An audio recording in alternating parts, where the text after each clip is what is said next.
Hi all, today நம்ம இட்லி தோசைக்கு சூப்பரான உருளைக்கிழங்கு பட்டாணி போட்ட குருமா ரெசிபி தான் பார்க்க போகிறோம். எப்படி பண்ணலான்னு பார்க்கலாம் வாங்க. அதுக்கு கடாய் ஹீட் பண்ணிவிட்டு கடலெண்ணெய் ஊற்றி நம்ம செஞ்சுக்கலாம். குருமா கடலெண்ணெய் ஊற்றி செய்கிறப்ப டேஸ்ட் நல்லாயிருக்கும். இப்போது எண்ணெய் சேர்த்துட்டு சின்னதாக 2 துண்டு பட்டை, கொஞ்சமாக கல்பாசி மட்டும் சேர்த்துக்கலாம். எப்போவுமே நம்ம குருமா வைக்கிறப்ப கல்பாசி சேர்த்துனோன்னா அந்த குருமாவோட டேஸ்ட் ரொம்ப ஃப்ளேவர் சூப்பராக இருக்கும். இது பொரிஞ்சதுக்கப்புறம் 1/4 டீஸ்பூன் கடுகு, 4 பெரிய பல் பூண்டு எடுத்து தட்டி வச்சுருக்கேன், அதையும் சேர்த்து பூண்டோட பச்சை ஸ்மெல் போகிற வரைக்கும் வதக்கிக்கலாம். நல்லா பச்சை ஸ்மெல் போனால் தான் அது டேஸ்ட் ரொம்ப நல்லாயிருக்கும்.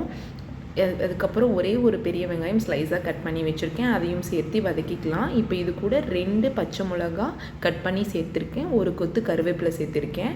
இப்போது இது எல்லாத்தையும் ஓரளவுக்கு வதக்கினா போதும், ரொம்ப வதங்கணும்னு அவசியம் இல்லை. இப்போது வெங்காயம் ஓரளவுக்கு வதங்கி வந்துருச்சு.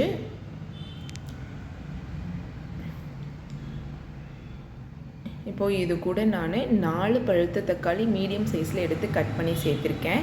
இன்றைக்கி நான் பண்ணுற அளவுகள்னு பார்த்தீங்கன்னா ஒரு 5 பேர் தாராளமாக சாப்பிட்லாம். நான் பண்ணுற அளவு 5 பேர் சாப்பிட்ற அளவுக்கு கரெக்டாக இருக்கும். உங்களுக்கு கம்மியாக வேணும்னா இதிலேருந்து தக்காளியை குறைச்சி போட்டுக்கோங்க, அதிகமாக வேணும்னா இதிலேருந்து தக்காளியை எக்ஸ்ட்ரா போட்டு செஞ்சுக்கோங்க. இப்போ இது கூட 1/4 ஸ்பூன் மஞ்சள் பொடி, கொஞ்சமாக உப்பு சேர்த்துக்கலாம்.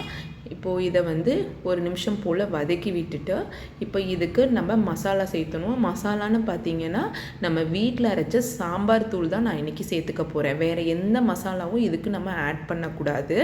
சாம்பார் தூள் மட்டும் சேர்த்து பண்ணினா தான் இட்லி குருமாவோட டேஸ்ட் நம்மளுக்கு கிடைக்கும். எக்ஸ்ட்ராவாக நம்ம கரம் மசாலா அந்த மாதிரி சேர்த்துனோன்னா அது சப்பாத்தி குருமா மாதிரி போயிடும்.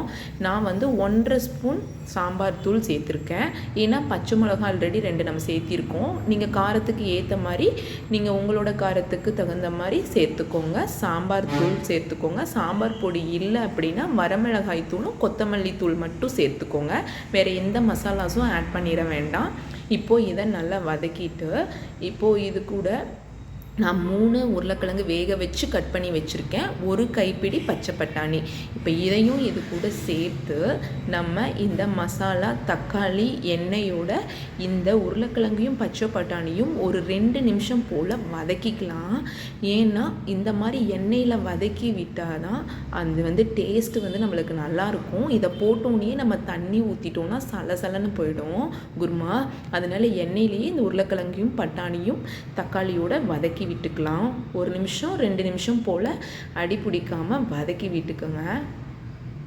இப்போ இதை ஓரளவுக்கு நல்லா எண்ணெயில் இதையும் வதக்கியாச்சு. இப்போது நம்ம போட்டிருக்க தக்காளி, பட்டாணி எல்லாம் வெந்து வர அளவுக்கு நம்ம தண்ணி சேர்த்துக்கலாம். சின்ன டம்ளரில் ஒரு 1.5லேருந்து 2 டம்ளர் தண்ணி சேர்த்துக்கிட்டிங்கன்னா கரெக்டாக இருக்கும்.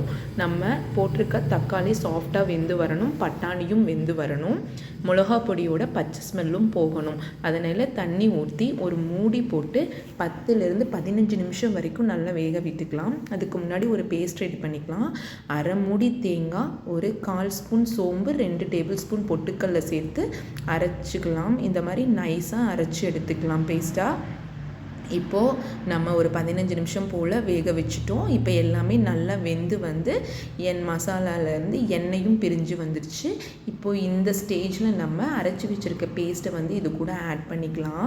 நம்ம தேங்காய் சேர்த்து நல்லா கொதி வந்ததுக்கப்புறம் ஒரு நிமிஷம் போல் கொதிக்க விட்டோம்னாவே போதும். அதுக்கு மேலே கொதிக்க விட்டோம் அப்படின்னா அந்த தேங்காயில் இருக்க எண்ணெயும் நம்மளுக்கு பிரிஞ்சு வர ஆரம்பிச்சிடும்.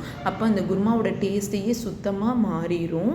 அதனால் நல்லா கொதி வந்ததிலிருந்து 1 நிமிஷம் மட்டும் கொதிக்க விட்டு ஸ்டவ்வை ஆஃப் பண்ணிவிட்டு சர்வ் பண்ணிடலாம்.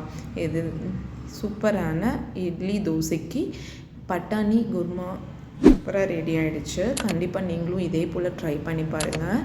இந்த வீடியோ உங்களுக்கு பிடிச்சிருந்துச்சுன்னா மறக்காமல் லைக் பண்ணுங்கள்.